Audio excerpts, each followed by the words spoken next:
dan YouTube ITB Official. Salam sehat dan salam sejahtera untuk kita semua.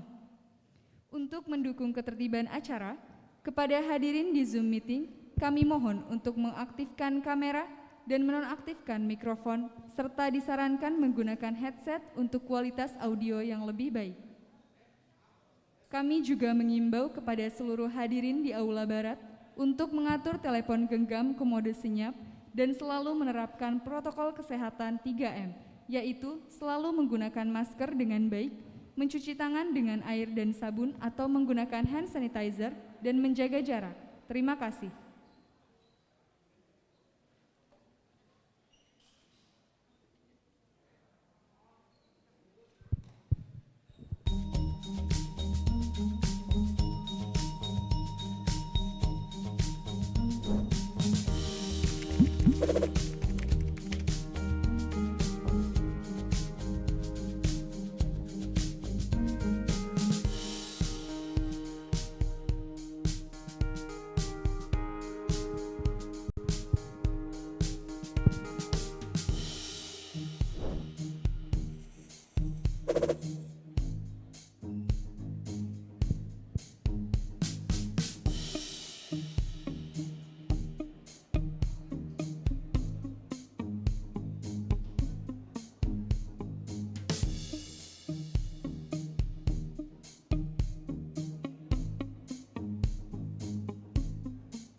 Kami mohon perhatian hadirin, sesaat lagi acara akan dimulai.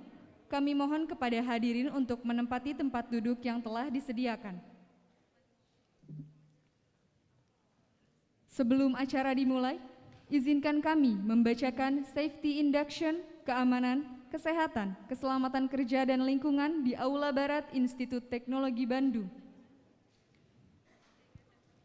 ITB berkomitmen untuk mencapai kinerja terbaik di bidang keamanan, kesehatan, keselamatan kerja dan lingkungan yang mencakup aset sumber daya manusia, bangunan, peralatan, dan kekayaan intelektual. Oleh karena itu, ITB mengharapkan kesadaran setiap individu yang berada di area ITB untuk turut berperan dalam mewujudkan kondisi keamanan, kesehatan, keselamatan kerja dan lingkungan yang kondusif dengan memahami pedoman umum keamanan dan K3 yang berlaku di lingkungan kampus ITB sebagai berikut. 1. Setiap individu dimohon untuk selalu menerapkan protokol kesehatan 3M, yaitu selalu menggunakan masker dengan baik, mencuci tangan dengan hand sanitizer atau air dan sabun sesering mungkin, dan selalu menjaga jarak. 2. Setiap individu diminta untuk meluangkan waktu memahami lokasi kegiatan dengan melihat peta lokasi yang memuat jalur evakuasi, lokasi pintu darurat, tempat berkumpul darurat, tanda kedaruratan, lokasi pemadam api ringan, dan kotak P3K. 3.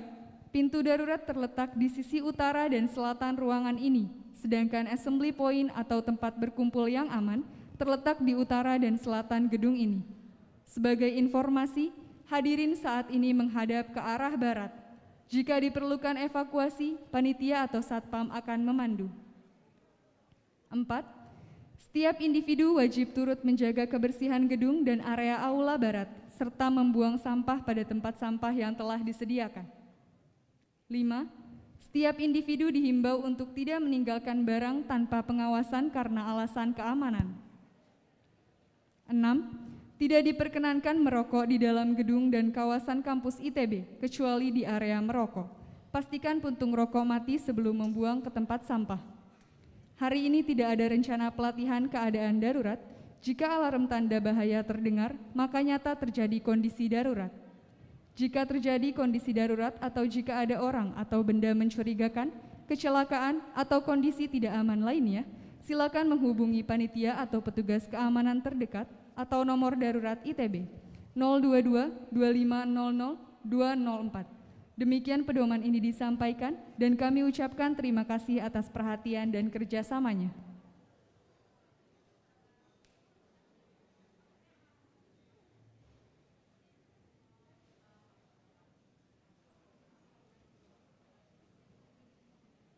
Recording in progress.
Distinguished guests, ladies and gentlemen, may we have your attention please?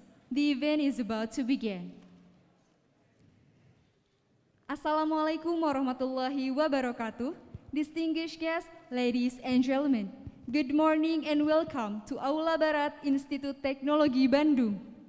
Today, on Wednesday, October 26, 2022, we are very grateful to welcome all of you to the Studium Generale with an award-winning journalist, best-selling author, and speaker, Mr.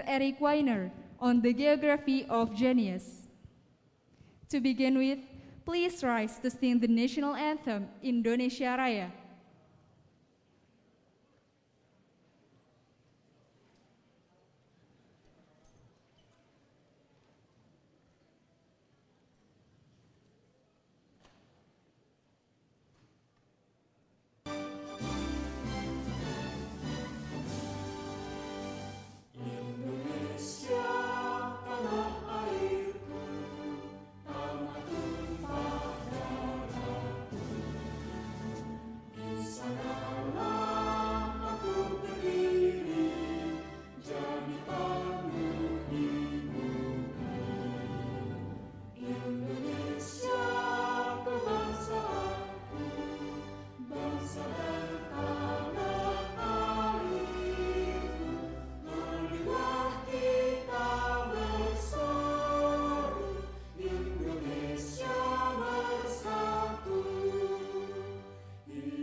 Ladies and gentlemen, please be seated.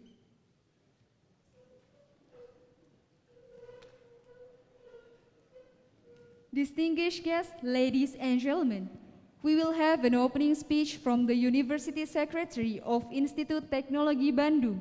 Please welcome Professor Wijaya Martokusumo.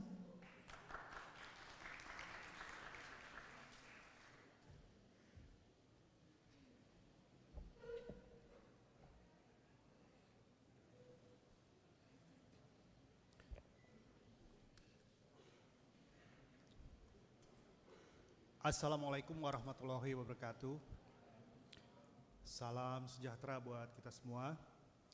Selamat pagi menjelang siang, selamat siang, dan salam sehat selalu buat kita semua.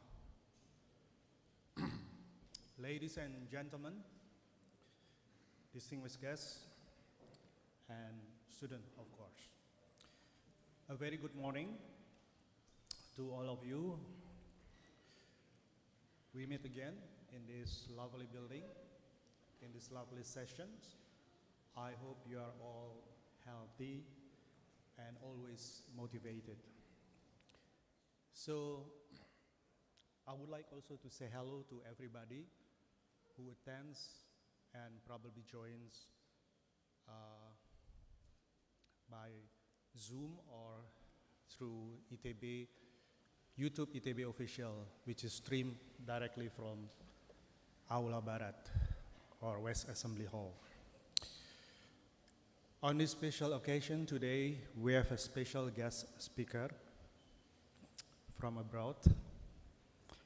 And I would like to welcome you, Bapak Eric Weiner, Mr. Eric Weiner. He's an author, He's a distinguished author and a traveler writer, It's quite interesting that on this occasion, we see him vis-a-vis, not virtually, but physically, So I think this is the best event that we can offer to the students today. Thanks God that he managed to visit ITB, and of course we'll be sharing insight and thoughts with all of us. On behalf of ITB's rectors, I would like to once again welcome you, and we would like also to express our sincere gratitude and really appreciate that you dropped by at ITB. As usual, this lecture consists of two parts. Presentation or sharing session will be the first part, and then the next part will be continued by Q&A or discussions. But today it seems that we have a bit different, but I think it's quite interesting, and let us get surprised, And hopefully we can have a fruitful discussion, And usually we end up this lecture at 10:30 or 10:45 at most. So take it easy, Pa Eric Weiner, with your time, And I would like also on this occasion to say thank you, many thanks for the organizing committee, and also our partner from Mizan, that makes this event possible. Well, I will end up my intros and by giving back the stage to the MC or the moderator on this ITB public lecture series. Thank you so much. Let's get us inspired this morning. Thank you.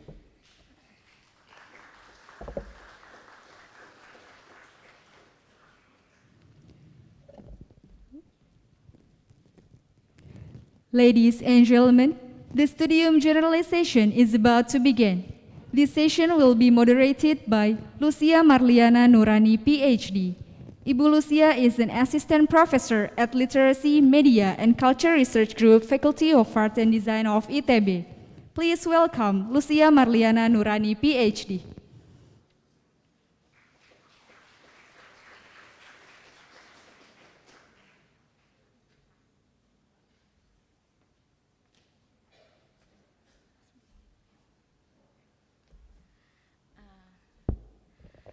Baik, Assalamualaikum warahmatullahi wabarakatuh. Salam sejahtera, shalom, om swastiastu, namo buddhaya, salam kebajikan, rahayu. Selamat pagi semuanya, semangat pagi. Kurang, semangat pagi. Oke, sekali lagi ya, semangat pagi. Oke, baik Bapak Ibu, sebelum saya memulai memoderasi, saya ingin membacakan sebentar mengenai bio Bapak Erik. Mohon maaf saya menggunakan bahasa Indonesia karena tadi saya bertanya. I asked earlier to Mr. Eric Weiner whether I should introduce him in English or in bahasa Indonesia, and he said that, okay, you should talk in bahasa Indonesia because I already know myself. Jadi saya pakai bahasa Indonesia ya Bapak. Oke. Bapak Eric Weiner adalah seorang jurnalis peraih banyak penghargaan, penulis bestseller, dan pembicara publik. Beliau adalah mantan koresponden luar negeri bagi NPR, National Public Radio. Mungkin kalau di Indonesia itu setara dengan RRI ya, NPR itu, dan juga reporter bagi The New York Times. Maaf, saya lupa membuka masker. Pekerjaannya sebagai jurnalis telah memungkinkan beliau untuk traveling ke berbagai negara di dunia. Ada lebih dari 30 negara di dunia, salah satunya Indonesia. Tapi ada banyak negara-negara lain. Nah, pengalaman beliau ini telah menjadikan beliau itu terinspirasi untuk menulis.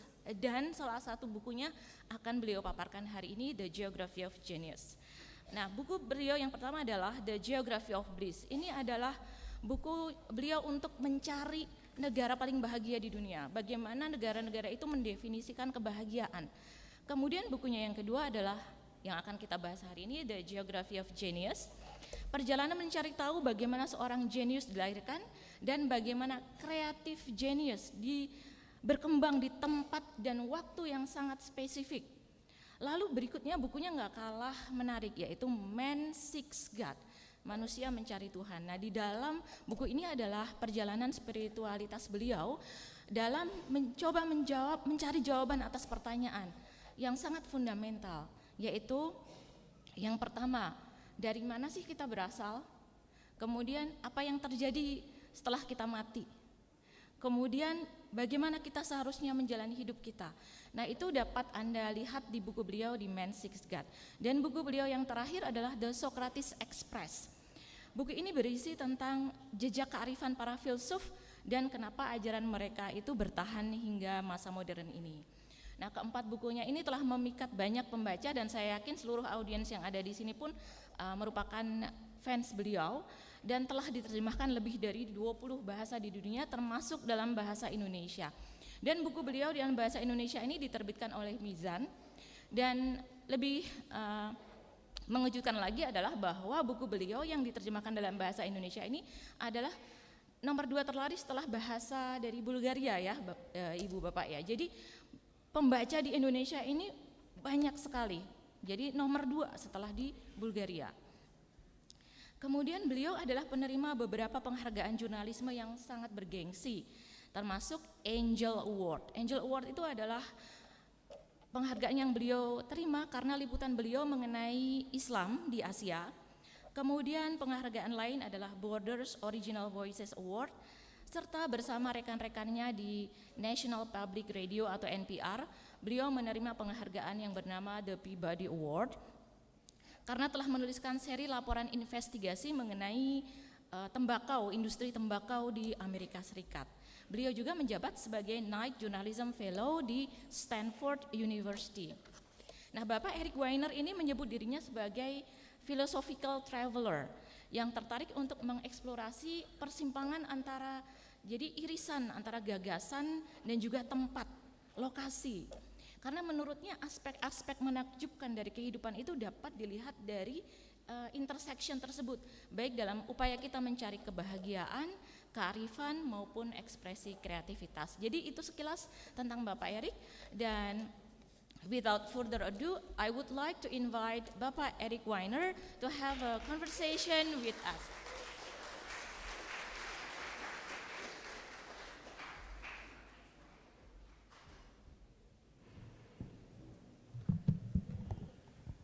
Selamat pagi, Sampurasun. Oke, selamat pagi Pak Erik, good morning, Sampurasun. Baik. Terima kasih. Alright, Pak Erik, we have around 900 students coming, including some lecturers. So all of them are your fans. Wow. I'm touched, really touched. Thank you. Alright, is it your first time to Bandung? First time to Bandung. Not first time to Indonesia, but first time to the real Indonesia, Bandung. Oh, alright. So, and how do you find Bandung? I like it, frankly, more than Jakarta, with all due respect to Jakartans. More pleasant, more green, a little bit more chill, as we say in America, more calm. I like it a lot. Excellent. So I do hope actually that you have longer time to enjoy Bandung, but unfortunately, this afternoon you have to leave for Ubud, Bali. Yes, but I'm sure Bandung is way nicer than Bali. You will find a lot of creative geniuses in Bandung because Bandung is dubbed as one of the most creative city in Indonesia. I believe it. Thank you. All right, Pak Erik. So I have. Do you mind if I call you Pak Erik? I'm honored. Pak Erik, there are a lot of questions from the audience, but I have some questions as well Okay. in order to start our discussion. So I'm wondering, from your book, The Geography of Genius, it seems that you have you are not curious, but you have certain attitude toward the use of the word genius, because the word genius is kind of being used too ubiquitously. So what is your thought about that? Yeah, we tend to overuse the word genius today, so that even you probably have some apps on your smartphone that are, delivery genius or whatever kind of genius. But in my mind, it represents the height of human creativity. So when I say genius, I don't just mean someone very smart that does very well taking tests or is like a human computer. I mean someone who is adding something to the human legacy, really, and human civilization, and that means something creative, not just somebody smart, but someone who makes a leap. The German philosopher Arthur Schopenhauer said the difference is that the talented person hits the target that nobody else can hit, and the genius hits the target nobody else can see. And I think that's a good definition of genius. All right, so what factors at play of creating a genius person? It seems like, do you more agree with Kandol's statement about being a genius is more a nurture than nature? So basically there are a few myths surrounding what it takes to make a genius. And one is that it is nature, not nurture, that geniuses are born. And we think of Mozart, who was playing the violin at age 4 and composing music by age 7, and we think surely that he was born that way, that it's genetic. And this is a very persistent myth, but I don't think it's true, or at least it's only a small piece of the puzzle. The second myth is that geniuses are made through hard work. There's something called the 10,000-hour rule, which says that you have to practice something for at least 10,000 hours if you hope to be a genius. So it's all about effort and sweat. But there's a third theory which I think is overlooked and which I highlight in my book, and that is that geniuses are not born, they're not made, they're grown in the soil. And the soil matters. Going back to Mozart, yes, he had some genetic abilities, but he also was the son of Europe's premier violin instructor. He lived during a very musical time, the 18th century, in a very musical place, Austria, Salzburg, then Vienna. So if you were growing a mango tree, you would need to water it, you would need to have a good seed, but you would need to have good soil for it to grow too. And that's what my book, The Geography of Genius, is largely about. It's the soil in which geniuses grow. Interesting. So it is the soil that is very important, even though the seed is important, but the soil is also more important, in your opinion. All right. So in your book, you mentioned some important figures like Leonardo da Vinci, Albert Einstein, and some geniuses in Silicon Valley. So what trait do they have in common, in your opinion? I think the one trait that all creative people, and especially creative geniuses, have is openness to experience. And I know that sounds broad, but it's true, and studies have shown this, that people who are creative are always open to experience. They don't close off avenues. They're open to new ideas. They're open to new interpretations. And it's really, it's not so much knowledge. I mean, Einstein was brilliant, but there were physicists in his time who knew more physics than he did. That's not what made Einstein a genius. He wasn't a know-it-all, he was a see-it-all.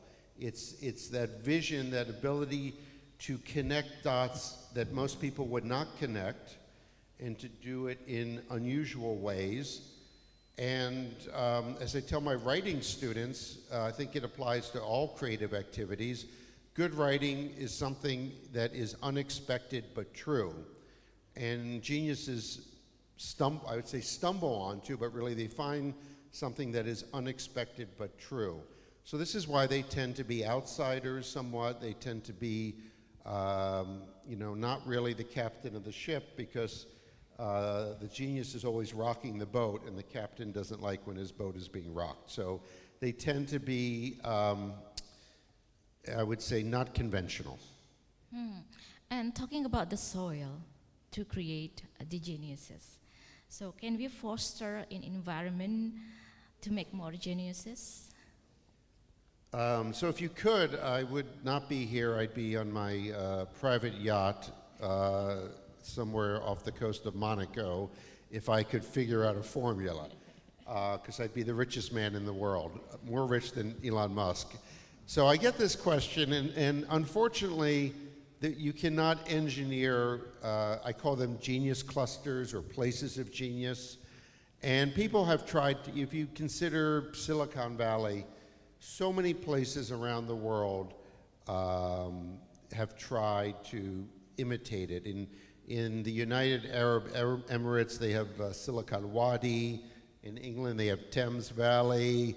There have been so many efforts, and they have not succeeded because there's so many variables, and what you're trying to create is a culture, not a mechanism. You're not creating a genius machine or factory. It doesn't work that way. But what you can do is establish just certain principles. And just like a farmer doesn't make the trees or the crops grow, but he needs to do the work of watering the soil, and you can water the soil, and you can do things that make it more likely that you will see a genius or several geniuses grow in your soil. Okay, and you mentioned about culture. So is it the place, the culture, or the people that is the most important? Yes. All of them. Yeah, I mean, it's hard to, when I say the geography of genius or the geography of bliss, I'm not talking about the rocks or the weather per se, although the topography and the weather matter, but they really shape culture. I mean, Sundanese culture or Indonesian culture more broadly is shaped by the climate here. There are things that you do every day, whether it's the food you eat or the language you speak or the ideas you have, that are the result of this particular climate, this particular topography, the archipelago of islands, the history, but ultimately that feeds into something bigger that is culture, national culture, ethnic culture, and that's, I call myself a cultural appreciator, not a cultural appropriator. I appreciate the goodness in other cultures, even imperfect cultures. No culture is perfect. Indonesia and Java has its problems like any other place, but I try to pull out the good parts and focus on those. Okay. And interesting, Papa, because you also mentioned about your first book, The Geography of Bliss, and then the next one, The Geography of Genius. So is there any connection between the first and the second book? Is happiness is the foundation to create geniuses? A little bit of the opposite. Unhappiness is the foundation. You know, if there is a heaven, I don't know if there are any geniuses there. If there's a paradise, I don't know if there are geniuses there because I'll say creativity. Creativity is, I think, a resourceful response to constraints.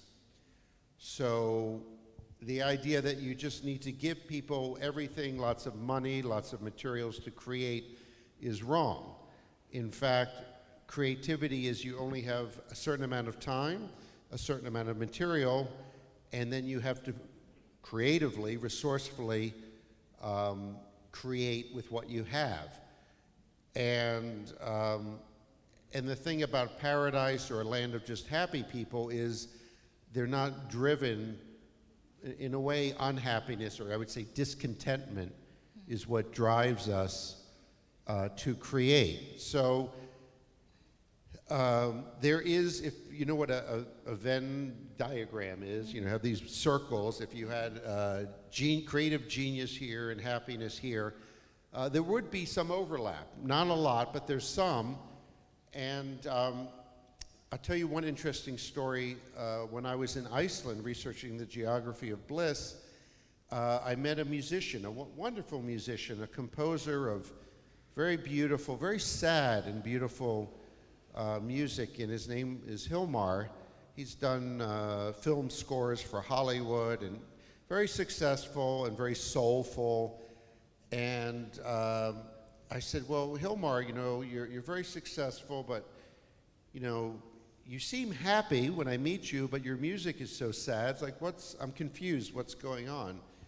And he thought about it for a moment, and he said, well, overall, I am happy, but I cherish my melancholia. I cherish my sadness. So I don't think you have to be a suffering artist and a miserable artist, but I do think all artists, and by artists I mean creative geniuses also, have to be in touch with their sadness, that it's something they actually cherish.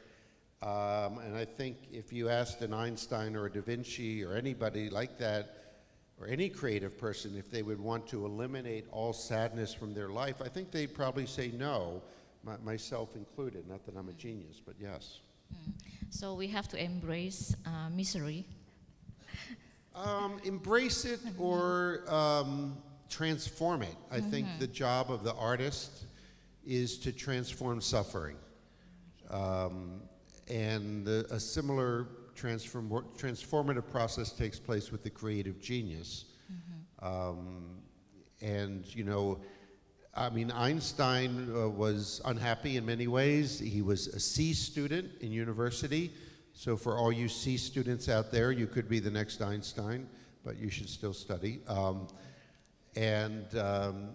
Yeah, I mean, there's an interesting, I know I'm at a university, but there's a strange relationship between education and genius. A few geniuses were straight A students, but many, like Einstein, were not very good students. Leonardo da Vinci spoke quite poor Latin, which was the language of the intelligentsia at the time. I think partly that's because universities tend to be somewhat conformist, and again, the creative genius is pushing against that. And a good university will make space, and I'm sure this is a very good university, will make space for people who are pushing against the status quo and make room for them. The bad ones crush them. You know, in Japan they have an expression, the nail that sticks out gets hammered down. Hopefully universities would honor the nails that are sticking out and cultivate their unusualness. Could you share to us your experience when you were a student and how those experiences lead you to be where you are right now? I was not a very good student. I was more like Einstein in that way. Yeah, I wish, they say that college, university is wasted on the young, and I do think that's true. Only, later in life did I really develop my interest in the intellectual life. I mean, I always had some interest, but I was interested in women, interested in other things, and but later in my 20s, I really developed this interest, and I had the chance to study at Stanford for a year, but as a mid-career journalist. So if I was your age and in your place and in this wonderful university, I would be like, man, 10 years from now, 20 years from now, you're going to miss this chance to really immerse yourself in the brain spa that you're in right now. So we can talk more about how I eventually got to what I'm doing now, but I was a journalist because I wanted to see the world. I wanted to be a foreign correspondent, and I became one. And I lived in India, in Jerusalem, in Tokyo. When I lived in Tokyo, I would travel to Jakarta fairly often. But I saw Indonesia through the eyes of a journalist, and it was covering the politics of President B.J. Habibie or Megawati and the scandals and the trouble they were in, or the poor economy in Indonesia. It was all very negative, because that's what journalists do. We focus on the problems in the world, and that's an important role. But I woke up one morning and I was like, man, what am I doing? I'm an unhappy person, traveling to the least happy places, finding the least happy people and writing about them. So I thought, well, what if I were to travel the world looking for the happiest people and the happiest places? What lessons would they have for everyone and for myself? And I went to my editor at NPR, National Public Radio, and said, I want to, stop covering wars and everything, and I just want to be the happy correspondent and write about happy places. And he gave me a funny look and said, no, that's not what we do. And so that's when I decided to take a year off, write the book, The Geography of Bliss, and I haven't looked back since. All right, that's why you mentioned, when I asked you earlier that whether you missed your time in NPR, and you definitely said no. Yeah, and it's taken me a few years to get to that no. Like if you asked me 8 years ago, I'd be like, well, yeah, I missed being on the radio, and friends would hear me on the radio, and there was a little bit of that, nice celebrity status. But now I realize the NPR job was almost the perfect job for me. Writing these books, coming to places like Indonesia as an author, not as a journalist, this is the perfect job for me. All right. So you've been to so many places, and some of these places probably are more creative than the others. In your opinion, why these places have more creative people? Good question. I think it comes. Usually I don't like books that sum everything up in the 3 lessons, but I felt compelled at the end of my book to say, okay, if I were to sum it up in 3 lessons, it's what I call the 3 Ds: diversity, discernment, and disorder.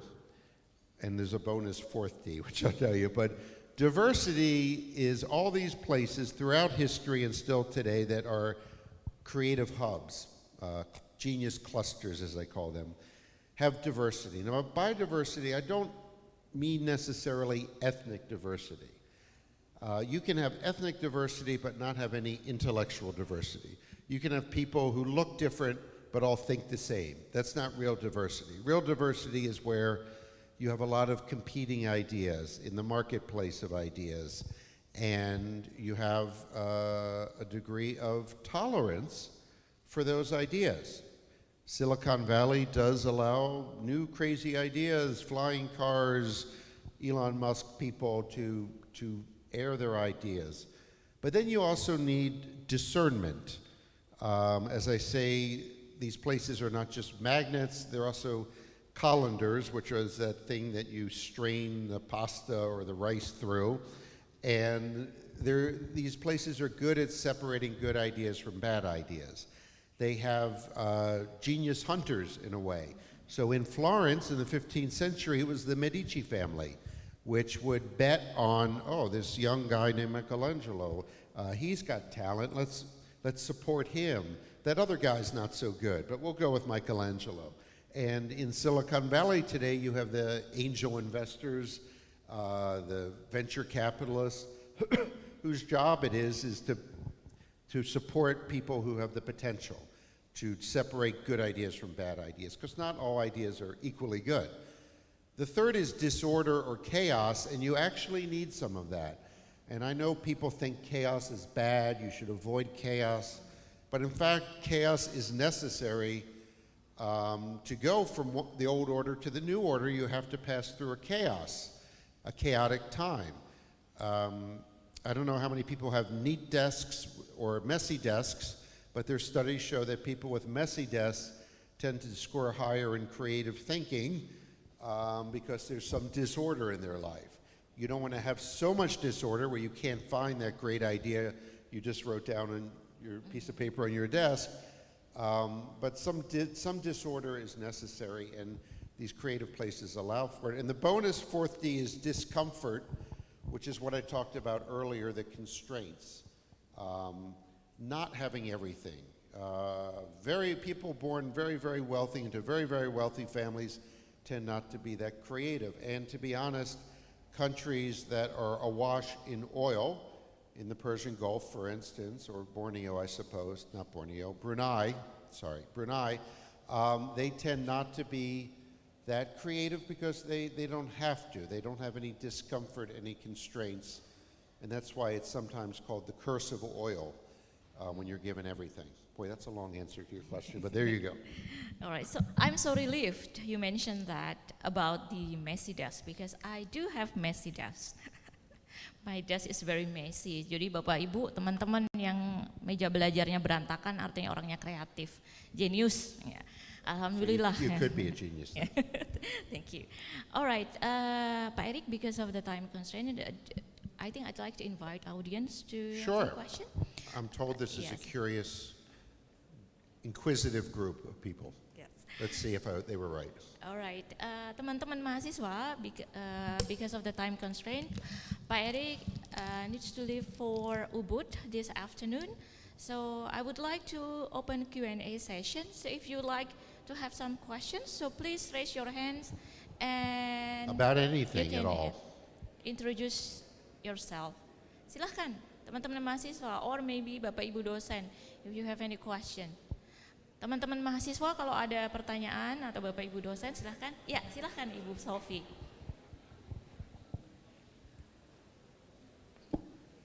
Yeah, thank you Bu Lucia.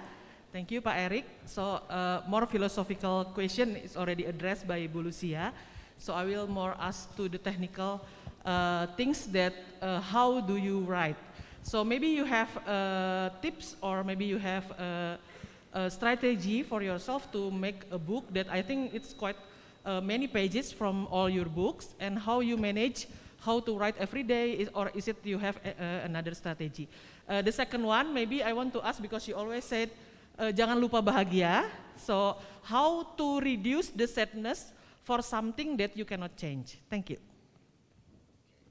Reduce the sadness? The sadness Okay. that you cannot change. Okay, so first, writing is difficult. The German writer Thomas Mann once said, the definition of a writer is someone for whom writing is more difficult than it is for other people, which sounds crazy, but it's true. I think because writers care more about every word. When I teach writing workshops or I give advice about, say, dealing with writer's block, usually give 4 or 5 pointers. One is everyone has this internal editor, this voice in their head that's basically saying you're no good, you can't write, this is awful, what you're writing is terrible. You need to kill that voice. Just really kill it. And in the writing phase, you're not worrying about perfection at all. You're just getting it all down. There'll be time for revising later. And all writers who are any good spend way more time revising than they do writing the first draft. But you need to get the first draft done. So that voice in your head, you need to kill it and get at it, let it die. Something else I do is I will go for walks when I'm stuck. And there's something about going for a long walk that frees up your mind. Lots of writers have done this. Charles Dickens would walk for 20, 30 kilometers through the streets of London when he was stuck on a book. Sigmund Freud would go for long walks in Vienna. There have been studies done at Stanford, in fact, showing that if people just sit in a chair for an hour and they take a creativity test, or if they're walking for an hour and then take the test, it's the second group who've been walking who score higher on the creative thinking test. So getting out of your head and onto your feet is important. The other thing I do is I create little sandboxes where I can play. And so I will write at the top of this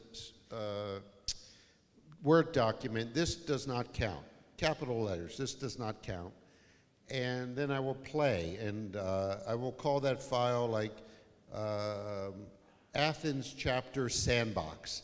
And the sandbox is giving myself permission to play. And good writing is playful. I will read poetry. I'm not a poet, but when I'm working on a book in the morning, I'll read some poetry. I like Rumi in particular, and Hafez, but other more contemporary poets. You sort of get the musicality of the language. And I'm not trying to write poetry, but I'm just like getting my fill of lyrical, musical writing. And the second question about sadness, things you can't change. I think the creative genius is driven by things you can change, but there's some things in life we cannot change. And as I write in my latest book, The Socrates Express, there it is, good timing, is the Stoic philosophy from ancient Greece is basically summed up as, God, please, I need to have the courage to change what I cannot change, the equanimity to accept what I can, the courage to change what I can, the equanimity to accept what I cannot, and the wisdom to know the difference between what I can change and what I can't. And the Stoics teach that basically a lot of external things, success, money, even our health, lie outside our control. But what we can control is our attitude toward them, our reactions to events. And it's good advice. It's hard to take, but I think it's wise advice. Other questions? Yes. Mungkin ada pertanyaan dari para mahasiswa, silahkan. Kalau ingin pakai bahasa Indonesia juga boleh ya, silahkan Mbak maju ke depan. Terima kasih. Ya, sini.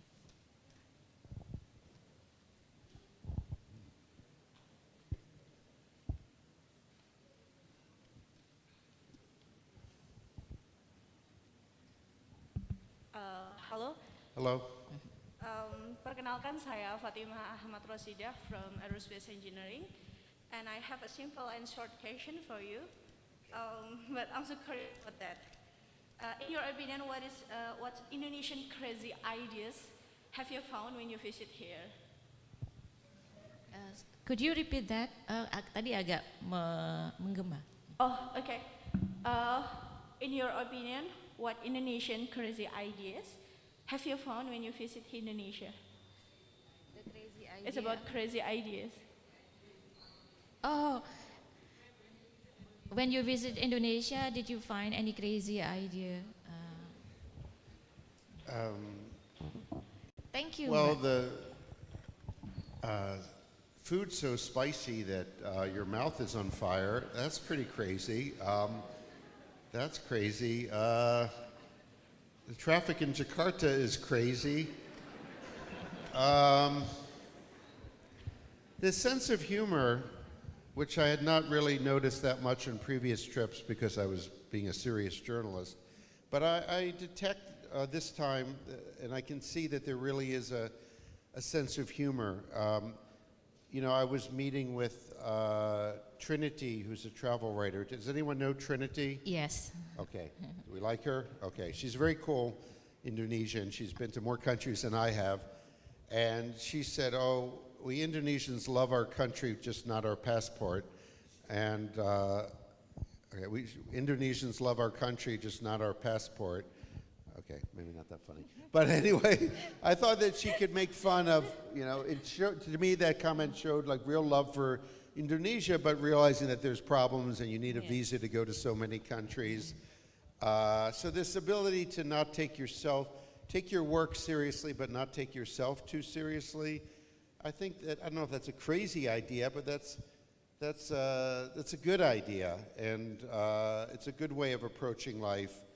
And I think in such a big country, 270 million people, 17,000 islands, 200 languages at least, you have to have a sense of humor to get through the day and get through life.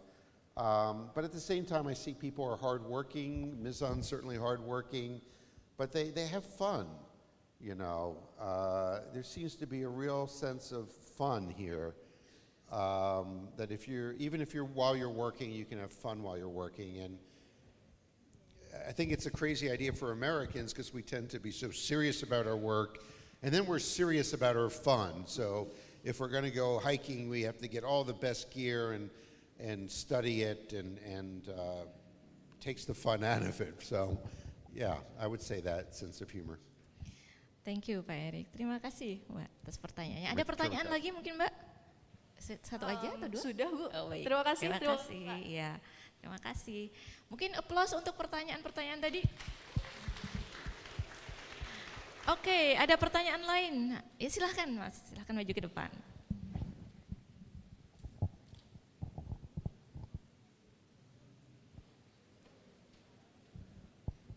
Hello, my name is Hiskia Shonipar. I would like to ask a question. Mungkin pindah ke sini biar kelihatan I Pak can't Erik. see you. And my question is, because you're an American, and what is your suggestion to our governments, or what the things that you want to bring to Indonesia in order to create more creativity in here, as developing countries?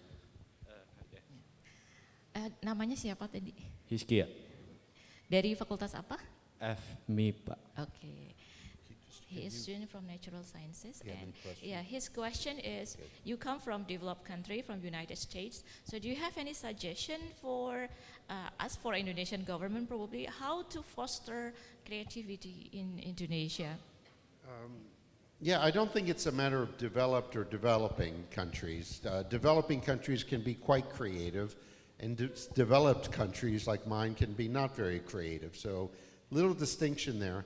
But you're already doing some things. You have a minister with an unusual title, Minister of Tourism and Creative Economies, Sandy Uno, who I had the pleasure of meeting. And he told me that there are different sectors that he's working on nourishing, 17 different sectors, I believe, including writing. And I think that's a good start. And Sandy Uno comes from the private sector, and it's helpful to have people from the private sector and government and not just bureaucrats. But I don't think governments can really create a creative ecosystem. That really has to come from the ground up. They can get out of the way, they can plant some seeds, but and this is why, governments will come to Silicon Valley, like ministers from Singapore, and say, oh, we need to maybe have a ministry of creative genius or a ministry of innovation. But there's a contradiction there, that ministries and bureaucrats tend not to be very creative. So it has to come from the people and from the ground up, and hopefully the government nourishes without interfering in the creative energy that I see in Indonesia. Thank you. Thank you. Ada lagi pertanyaan? Silahkan. Yes, I have One another more. question. Probably it has a little something to do with government, but sometimes, if I'm not mistaken, our government limits us to create our creativities, such as, if I'm not mistaken, there is a cases where one of the Indonesian create the car or whatever things that's probably really creative, but the government probably doesn't support us to bring it to our country. Well, that's a case where the government is not nourishing, not helping, and they're getting in the way. I mean, governments they don't create the ideas, but they can facilitate them, they can bring them to the rest of the world. And you see places like Dubai and Abu Dhabi trying to do that, trying to serve the role as like, midwife to try to give birth to these ideas. Thank you. Ya, masih ada lagi, silahkan. Mumpung ketemu Pak Erik. Nothing. Thank you. Alright, thank you. Terima kasih Mas. Mari kita kasih tepuk tangan untuk teman kita dari FMIPA. Ayo dari fakultas lain, ada pertanyaan enggak? Silahkan, iya silahkan maju Mbak.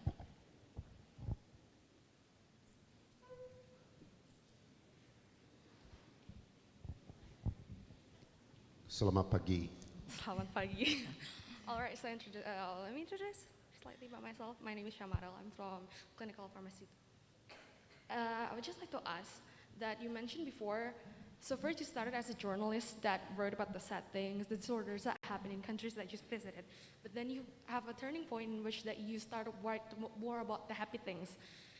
But then you also write in the 3 ingredients, the 3 Ds that you've mentioned in the last part of your speech, that disorders could also lead to geniuses, right? So maybe I would just like to ask, when did you start to realize that those disorders could create something genius? How you can find the beauty in the mystery, and maybe give more elaboration about that disorder part, also more examples, if you don't mind. Thank you. I think Thank I you. understand about disorder and Yes, when did you start to realize, or when did you have this epiphany that Yeah. disorder lead to geniuses? so I looked I looked at these historic places like ancient Athens and Florence and Hangzhou, China, Calcutta, places at different times have been these genius clusters, and I discovered that they were not like these very organized places. Not to pick on Singapore, but Singapore is very orderly, but it doesn't produce that many creative geniuses. And I realized that there was a messiness and disorder in these places, and that it sort of made sense from a physics point of view also, that, and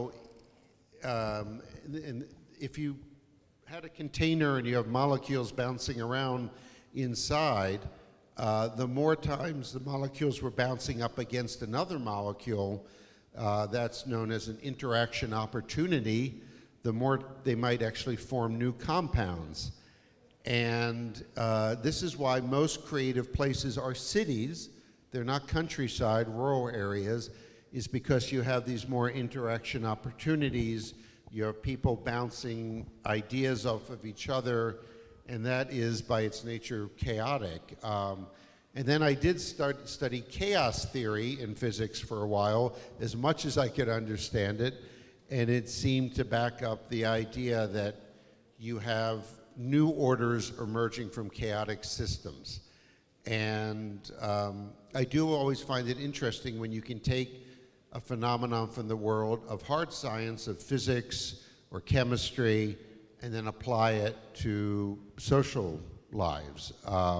Like when we say that an idea goes viral, which is a common expression, that's taking a notion from an idea from the world of epidemiology for medicine and virology, and saying, well, the idea went viral.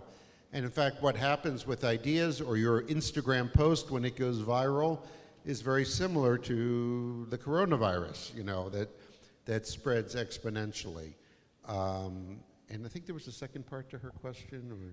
The first and the second, they are actually interconnected. Yeah, it's about Yeah, okay. disorder. Yeah, so it doesn't mean you want to always have total chaos. It's a transitional state, I think. But I think people who are creative can tolerate these moments of uncertainty. Other people who are very rigid, if something's out of place or something's messy, or if they don't have the answer to the question right away, they get very uncomfortable, very stressed out. But I think creative geniuses or just creative people can sit with uncertainty for longer and be like, okay, I don't know the answer to this question. I don't know why this is happening in the test tube, or I don't know how to finish my book, whatever you're doing, and sit with the uncertainty and say, okay, I'm okay with that. And that's hard for some people to do. Okay, masih ada lagi Mbak? Silahkan. No, I think it's all. I'm just kind of shocked that it actually could relate to physics, but yeah, thank you very much for your answer. Thank you. Terima kasih. Terima kasih. Mari tepuk tangan untuk teman kita. Okay, next question, please. Ada pertanyaan lagi, teman-teman? About Ya, anything. silakan. Ya.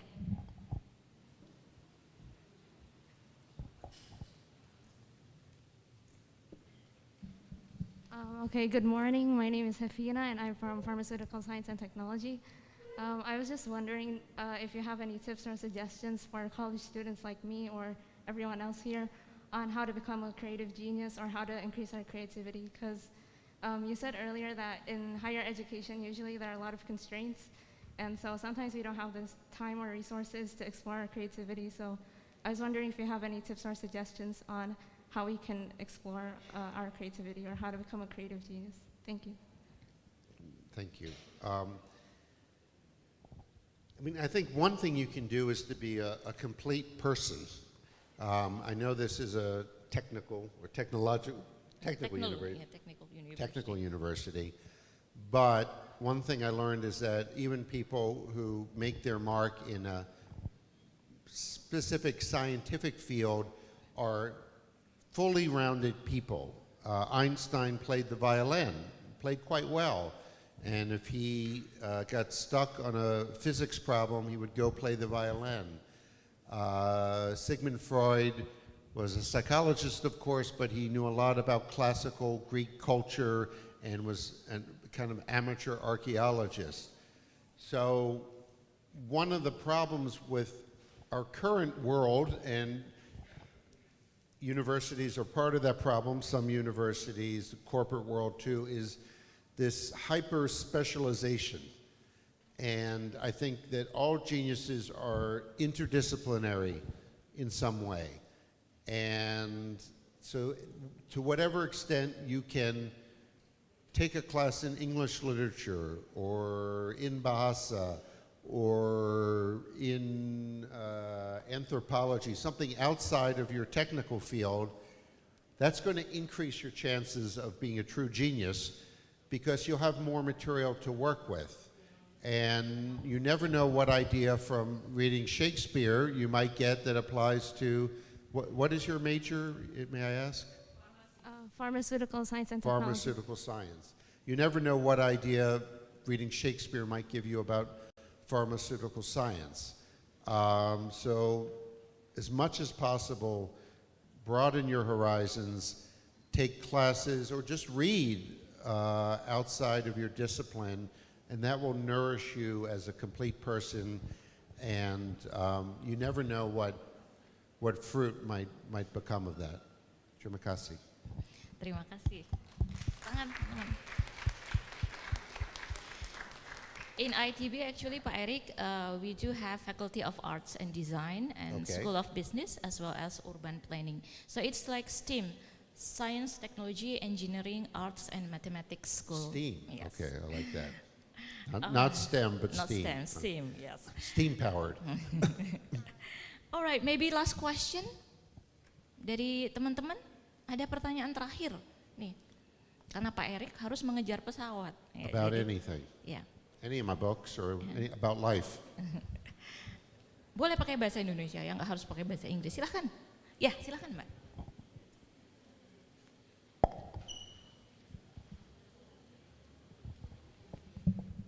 Nice to meet you. I'm Karima from biology, and I was actually curious from all of the journeys that you've had, how did all of those experiences shape you as a person now? And from that question, do you actually recommend, how much do you recommend other people to actually do traveling?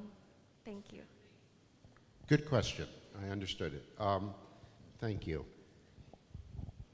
I mean, I think my travels have shaped who I am very much. People ask me my philosophy of travel, and I like to quote the American writer Henry Miller, lived about a century ago, who said, and he was a great traveler, lived in France and other places, and he said one's destination is never a place, but a new way of looking at things. Your destination is never a place, but a new way of looking at things, a new way of seeing. And that is the goal of all my travels. Not pleasure, not to lie on a beach. I like lying on a beach as much as anybody else. But the real advantage to travel is it changes you. And that when you come home, you are the same, but you're not the same. You see this world of possibilities. You see that life can be otherwise. And I think this is a good way to tie in the notion of travel and creative genius. The idea that life can be otherwise is what drives the creative genius and what drives the traveler.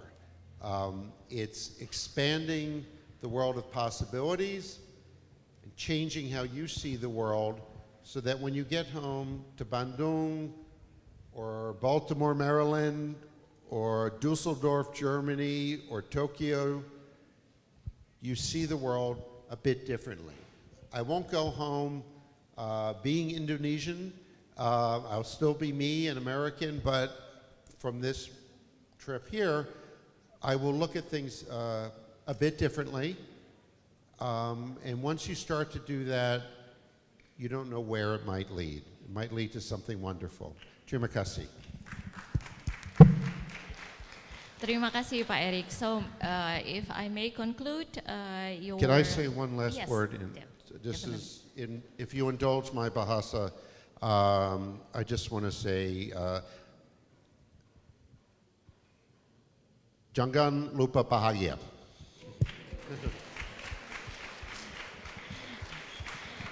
Which has become my motto since being here. Jadi jangan lupa bahagia ya teman-teman semuanya. So if I may conclude his talk is that first, disorder, chaos will lead to creative genius. And creative genius is a bottom-up movement instead of top-down. So it is a grassroots movement.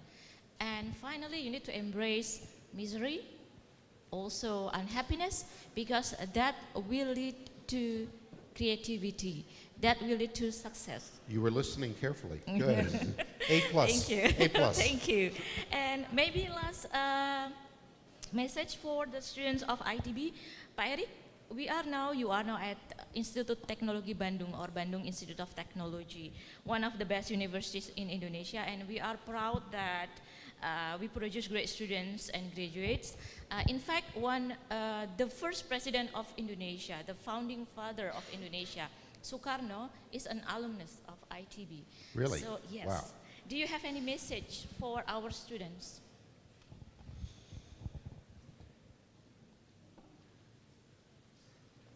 Experiment. Be open to experience. And your experience may not be those of Sukarno or of your parents, but be open to experience, and you're young, try things, experiment, and have fun doing it, because fun is the engine for everything, all creativity. Have fun. And jangan lupa bahagia. Jangan lupa bahagia, yes. Terima kasih. All right, please give big applause to Bapak Erik Weiner. Thank you.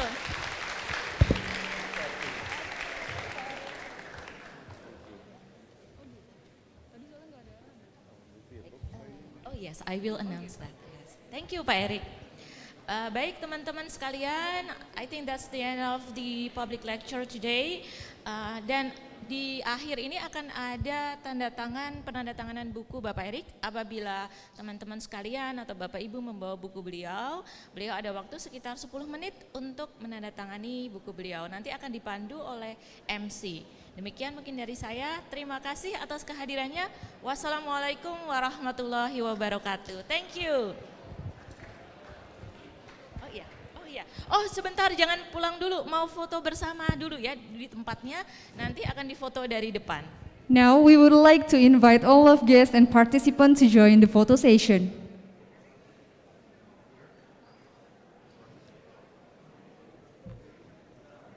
Ladies and gentlemen, please rise.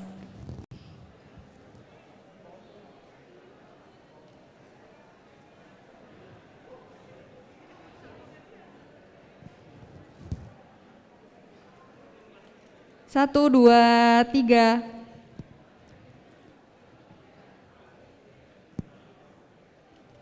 Satu, dua, tiga.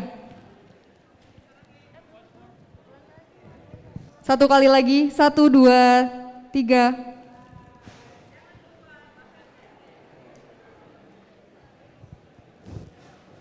Distinguished guests, ladies and gentlemen, the event has come to an end. Thank you for your attention and participation and have a good day. Wassalamualaikum warahmatullahi wabarakatuh. Kepada Bapak, Ibu, dan rekan-rekan mahasiswa, bagi yang ingin meminta tanda tangan Bapak Erik Weiner, kami silakan menuju meja di sisi selatan Gedung Aula Barat Institut Teknologi Bandung.